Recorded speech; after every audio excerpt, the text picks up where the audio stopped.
Hello everyone, welcome back to Monika Khurana's academy. ज़रूर आप लोगों ने बहुत अच्छे से प्रैक्टिस की होगी डायरेक्ट इनडायरेक्ट स्पीच की, and as per the promise dialogue conversations बतानी है। कैसे करोगे आप? तो ये पर्टिकुलर वीडियो पार्ट डेडिकेटेड है सिर्फ उस टाइप के क्वेश्चंस के लिए जो CBSE में जनरली देखे जाते हैं सेंटेंस ट्रांसफॉर्मेशन में, राइट? बाकी तो देखो, जैसे जैसे हम प्रोग्रेस करेंगे आगे वीडियोस में आप लोगों को क्लियर होता रहेगा कि एग्जैक्टली हम आगे कैसे ग्रामर को चेंज करते हैं, उनकी वीडियोस कैसे लेकर आते हैं। लेकिन यहाँ पर मैं CBSE स्पेशली उन स्टूडेंट्स को बता दूँ कि उनके लिए इस टाइप का क्वेश्चन ज़रूर आता है। बाकी रहा स्टेट बोर्ड, IAS, ICSE और कॉम्पिटिटिव एग्ज़ाम्स, चाहे किसी भी तरह के कॉम्पिटिटिव लेवल किसी भी लेवल का हो, आपके स्मॉल बैंकिंग लेवल से UPSC लेवल तक, क्लैट के लेवल से लेकर CA एंट्रेंस में भी अब आप सब जानते हैं कि इंग्लिश इंक्लूड हो गई है, तो ग्रामर का कुछ पोर्शन उसमें आता है, और भी चीज़ें हैं। वी विल ट्राई कि हम वो भी कवर करें टाइम टू टाइम आपके साथ। लेकिन यहाँ पर किसी भी तरह का ट्रांसफॉर्मेशन हो, आपको वो करना आना चाहिए कि पैराग्राफ में लिखना है या कुछ। अब ये मैंने एग्जाम्पल लिया बेटा, मैं आज हेडिंग डालना भूल गई हूँ। This is direct indirect speech या रिपोर्टेड स्पीच। अब ये मैंने एक डायलॉग कॉन्वर्सेशन लिया है और उसका पैराग्राफ कैसे दिया रहता है ये मैंने यहाँ पर लिख दिया है, राइट? अब जैसे यहाँ पर कॉन्वर्सेशन चल रहा है रजत और उसके फादर के बीच में, और यहाँ हमने वो पूरा एक पैराग्राफ जो हमको लिखा हुआ मिलेगा जिसमें हमने इन वैल्यूज़ को यूज़ करना है या इन सेंटेंसेस को ट्रांसफॉर्म करना है, वो हमें यहाँ पर लिखकर दिया गया है। सो कॉन्वर्सेशन सिर्फ इतनी है, Rajat and father are talking to each other, and what Rajat want, actually Rajat sought his father's permission to use his room because he had to receive a friend. So उसका एक फ्रेंड आना है, उसे पापा से परमिशन चाहिए। आगे कैसे कोर्स ऑफ डायरेक्शन होगा वो देखेंगे। अब ये एक टाइप का पैराग्राफ है जहां पर आपको बिगिनिंग दे रखी है, sought his father's permission to use his room because he had to receive a friend। आप लोग देख रहे होगे यहाँ तक का कॉन्वो कवर हो गया इसके अंदर।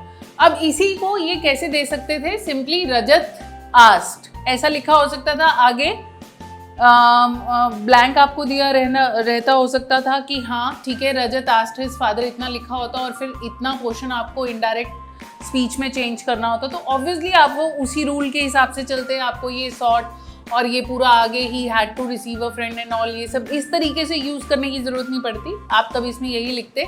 अगर ये पैराग्राफ ऐसा स्टार्ट होता, रजत आस्क्ड हिज फादर, और फिलअप को आपने फिल करना होता, सो ही wanted his room, that आ जाता, that he wanted his room। Okay, यहाँ सिंपली why लिखा हुआ है, तो आप इसको father enquired why करके भी आप लिख सकते हैं।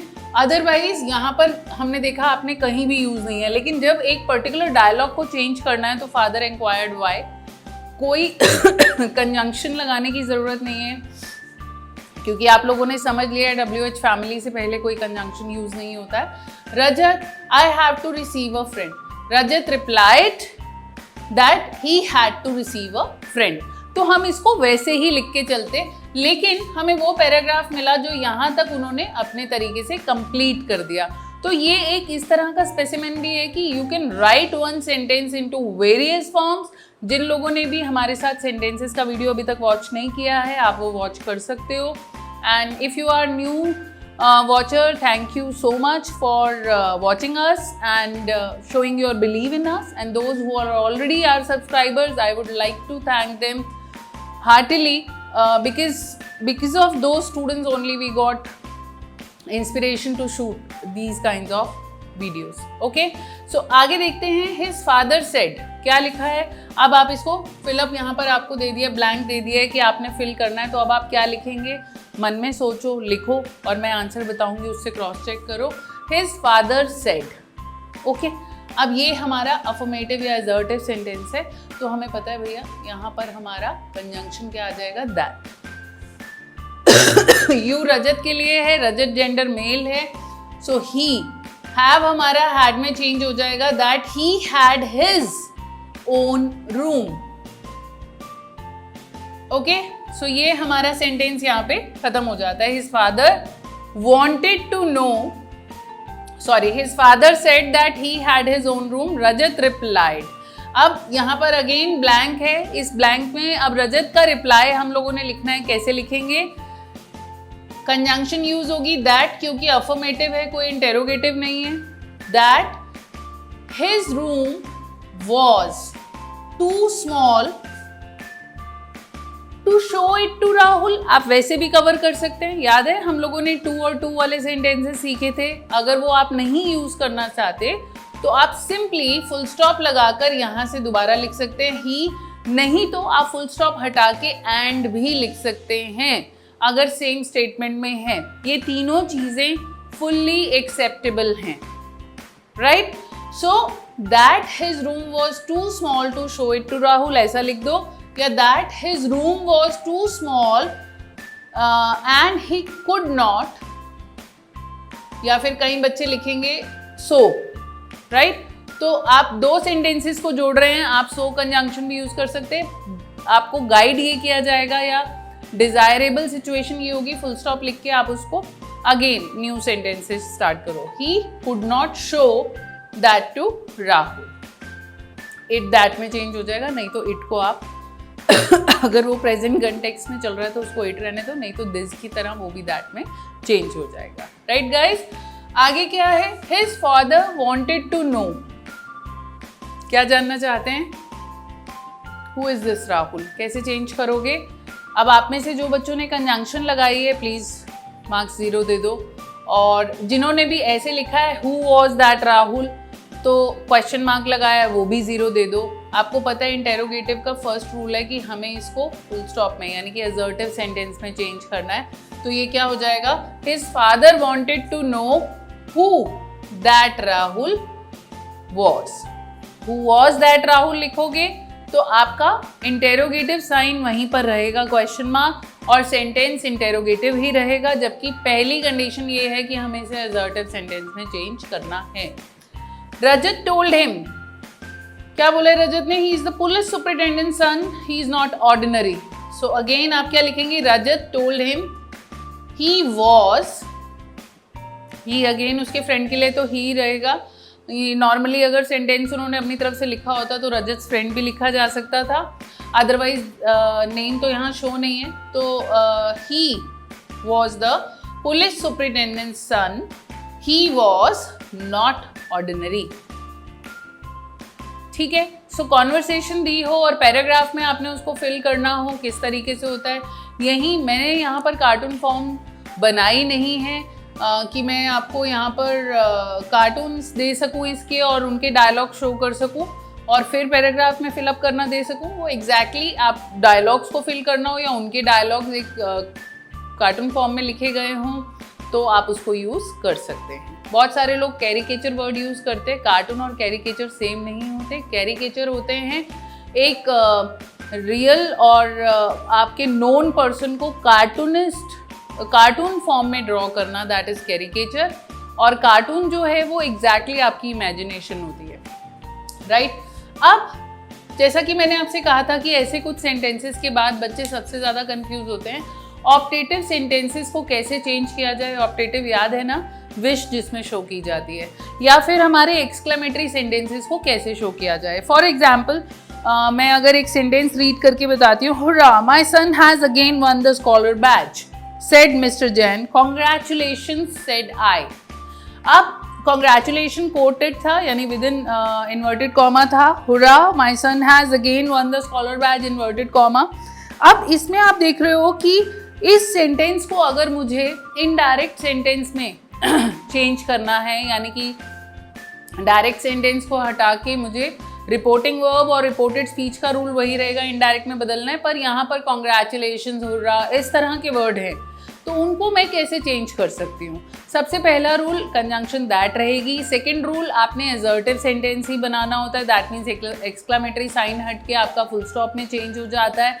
एंड नेक्स्ट इज इंटरजेक्शन और एक्सक्लेमेशंस जितने भी होते हैं, लाइक ओ, अला, हुर्रा एटसेट्रा, इस तरह के जो भी होते हैं इन्हें हम ओमिट कर देते हैं और उनकी सेंस को हम एडवर्ब या एडवर्बियल फ्रेजेस से, एडवर्ब फ्रेजेस से हम सब्स्टिट्यूट करते हैं, like he said sadly, okay, इस तरीके से। सो अब यहाँ पर जो है वो हुर्रा एक्सक्लेम किया है, तो एक्सक्लेम मीनिंग यहाँ पर है कि हाँ बहुत खुश होके उसने, एक उसका साइन ऑफ एक्सक्लेमेशन है। जनरली ये जो चेंज होते हैं joy, sorrow, fear, anger, applaud, regret, curse, cry out, इस तरह से चेंज होते हैं। तो यहाँ पर मैं लिख सकती हूँ जैसे ऑप्टेटिव सेंटेंस होंगे, यानी कि विश वाले तो ही विश्ड, अर्नेस्टली, या फिर आपका यर्न, या फिर प्रे, इस तरह की वर्ड आप वहाँ पर लगाते हो। अब अगर इसको चेंज करूँ तो मिस्टर जैन एक्सक्लेम, पहला जो हमारा डायरेक्ट स्पीच था वो क्या था? Hurrah, my son has again won the scholar badge, inverted comma close comma said mister Jain. So हम हुर्रा की जगह उसको खत्म करके क्या लिख देंगे? Mr Jain exclaimed joyfully, okay, with लगाने की जरूरत नहीं है, जॉयफुली दैट, आगे that my son has again won the scholar badge, तो माय का हो जाएगा हिज, हैज का हो जाएगा हैड, समझाया था मैंने आपको फर्स्ट वीडियो में। So his son had again won the scholar badge. आगे क्या था? Congratulations said I, congratulation with in inverted comma said आई।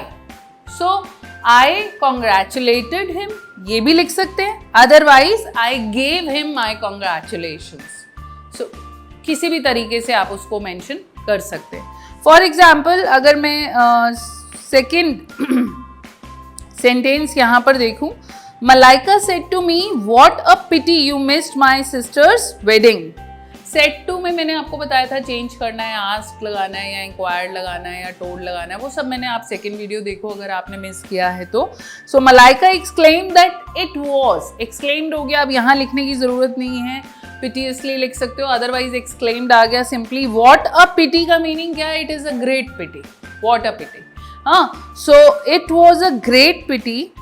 आगे क्या है? You missed my sister's wedding, that हम पहले ही लगा चुके हैं, दोबारा दैट लगाने की जरूरत नहीं है। आई हैड मिस्ड, उसमें मिस था, पास्ट इंडेफिनिट, तो I had missed her sister's wedding. I repeat, what a pity you missed my sister's wedding, it was a great pity, change करके I had missed her sister's wedding.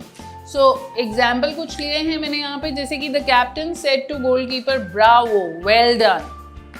सो आपको पता है कि इस तरह के वर्ड हमें हटाने हैं, तो बेसिकली ब्रावो, वेल डन ये अपलॉड है या किसी को भी अप्रिशिएट करना है। हाँ, सो हमने सिंपली क्या किया, सेड टू हटा के हमने जो इसके अंदर का मूड था उस मूड को यहाँ पर अपलॉडेड पास्ट फॉर्म में लिख दिया। The captain uploaded the goalkeeper, simple.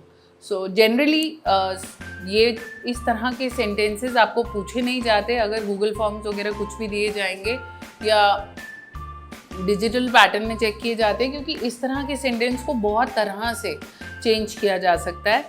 सो कभी कभी खुद एग्जामिनर सेकेंड पॉइंट को नहीं सोचता, लेकिन आंसर वो सही निकलता है, स्टेटमेंट वो सही निकलती है, right. Would that I could fly like a bird.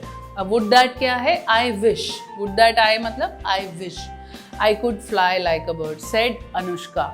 सो इस पर्टिकुलर सेंटेंस को अगर आपने लिखना है तो आपको पता है कि यहाँ तक वुड दैट आई जो है ये विश है। So Anushka wished that she could fly like a bird, simply ये सेंटेंस आपका हो जाएगा। अब what a kick said one of the spectators, next sentence है, तो यहाँ पर आप लिख सकते हो what a kick, it was a very good kick, that means. So was had been में चेंज होता है। One of the spectators exclaim it had been a very good kick, या it had been a superb kick और great kick, right guys. So यही था जो extra हमारा थोड़ा सा बचा था डायरेक्ट इनडायरेक्ट स्पीच में। आई होप आप लोगों को बहुत अच्छे से रिपोर्टेड स्पीच समझ में आई हो, और बाद में जब हम सेशन लेंगे एडिटिंग, ओमिशन और इन सब ट्रांसफॉर्मेशन वाले सेंटेंसेस के, तब आप लोगों को सब पूरी ग्रामर इंटीग्रेटेड फॉर्म में कराऊंगी। अभी तक के लिए इंडिविजुअली हर टेस्ट को आप अटेम्प्ट करो। As you know, with every video you get one Google test, okay, in the form of Google form, and you have to attempt that. Please mention what you scored, okay. अच्छा लगता है कहीं ना कहीं अगर आप अपने स्कोर मेंशन करते हैं। आप मुझे तो मिल रहे हैं, मेरे पास वो गूगल फॉर्म सबमिट हो रहे हैं जो भी बच्चे टेस्ट अटेम्प्ट कर रहे हैं, बट अगर कमेंट में लिखा हुआ दिखेगा तो आप ही के फ्रेंड्स और आप ही के जितने भी नोन हैं आसपास उनको और इंस्पिरेशन मिलेगी इन टेस्ट को अटेम्प्ट करने की। कई लोग लास्ट तक वीडियो नहीं देखते तो उन्हें पता ही नहीं चलता कि हाँ Google test is also there. तो अपनी आप लोगों ने अगर कैलिबर को जज करना है तो ज़रूर अपने टेस्ट अटेंड करो।